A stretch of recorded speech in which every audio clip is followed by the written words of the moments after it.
Spirit of the BEEHIVE, Entertainment Death album review. Let's chat about it.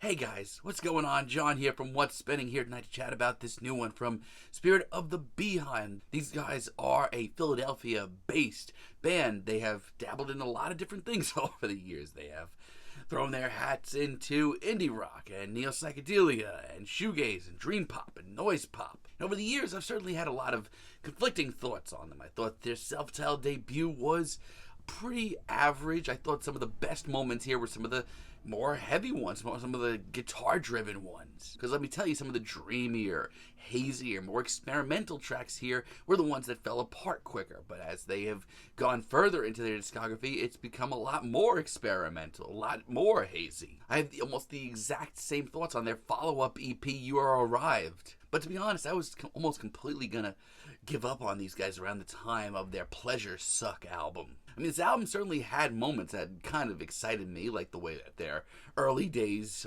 did. I thought Time to Scratch Them All was a pretty great track. But 90% of this album was unbearably half-baked and really just way too out there and not nearly as thought out. But then, for me, in 2018, things really started to get cooking with this band. I feel like I finally was starting to get their music with Hypnagogic. This is like all I ever wanted from the band, and more. It had the elements of shoegaze and dream pop and neo-psychedelia and more, but it blended them very well. Like, it's really, really good. And the singles leading up to this new album excited me even more for this new one. And I'm just gonna come out and say it. This is the dose of weird that I needed right now. Entertainment starts this album off. It is a wild-eyed, bonkers jam. Then it's followed up with this lo-fi, sort of dreamy beat.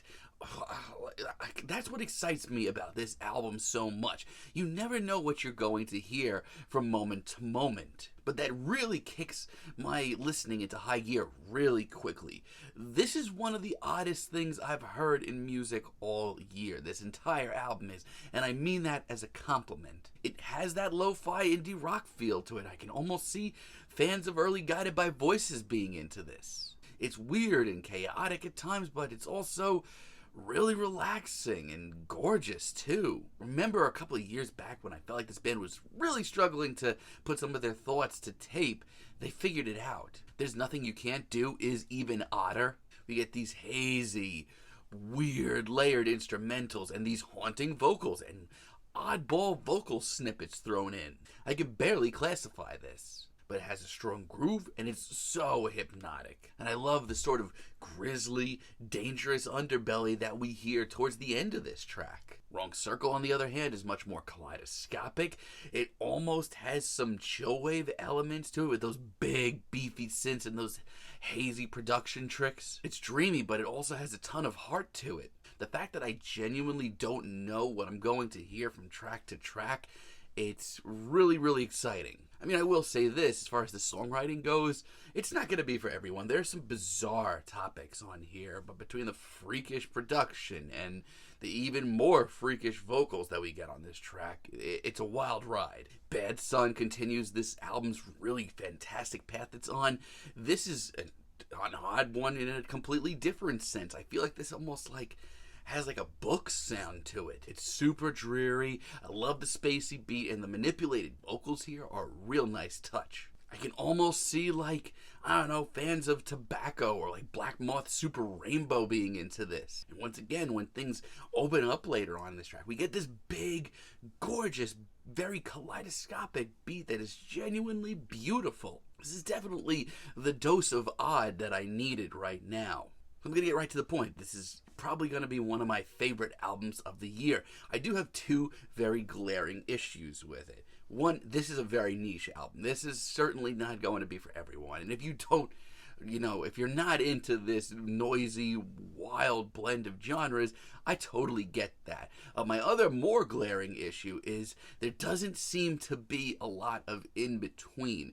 I mean, most of the ideas on this album are really, really good. However, when they do kind of step out from that, and they do come through with a more underwhelming track here, the result is really underwhelming. There doesn't seem to be a lot of middle ground. Like, Give Up Your Life, honestly, I thought I was going to be super into this track, hearing the opening sort of strummed bars. To be honest though, this is a little too burnt out for me. There's a little too lackadaisical. And for the first time here, I kind of find the production annoying. And you know what? I'm going to be honest with you guys. At first, I thought it might take some time. It was pretty cool. This almost sounds like it would have landed on some vaporwave tape that someone was really desperate in trying to make happen. But while it starts so well, it doesn't progress at all. It becomes stagnant so quickly. The second half of the track here is easily the most dialed in material on this entire album. But the rest of this album, hell yes, this is good. It's one of the more exciting things I've heard all year. Rapid and Complete Recovery. What even is this? We get some laid-back tropical rhythms on this track that come off really warm and inviting. The sheer knowledge that you don't know what you're going to hear from Spirit of the BEEHIVE from start to finish, from track to track, that's a selling point to check this album out as it is. I love the spacious production here, the hazy vocals. And by the end of this track, it is immaculate between the woodwinds that pop in and the great production. The server is Immersed is really good too. I love the lo-fi sort of lapping riff that we get here, as well as the laid-back performances. They're pretty awesome. Also, I do want to point out the dueling vocals that we get throughout this album are just enough to mix this album up enough. But I also love the grisly underbelly of this track. Some of the crunchy guitars and the dense atmosphere that comes in towards the end remind you that Spirit of the BEEHIVE have some teeth to their music. Wake Up in Rotation, I don't even know where they're pulling this stuff from. This almost sounds like some early Ariel Pink. If that's your bag, if any of this stuff I'm talking about is your bag, please give this a listen. But I will say this, as heady and wild as this album gets, it's also pretty accessible. It's really catchy for the most part too, very memorable. Now, I Suck the Devil's Cock is by far the longest track here. But it's also one of the wilder and odder journeys here. It is constantly shifting, changing colors, changing styles. It's hazy, it's exhausting, but that sounds right. As a matter of fact, I would go as far as to say it's some of the album's most accessible ideas. It's really hard to keep track of, too. Like, you genuinely don't know when, out of nowhere, a sort of lo-fi, down-tempo beat might pop in. It's heady, it's wild, but it's also gorgeous.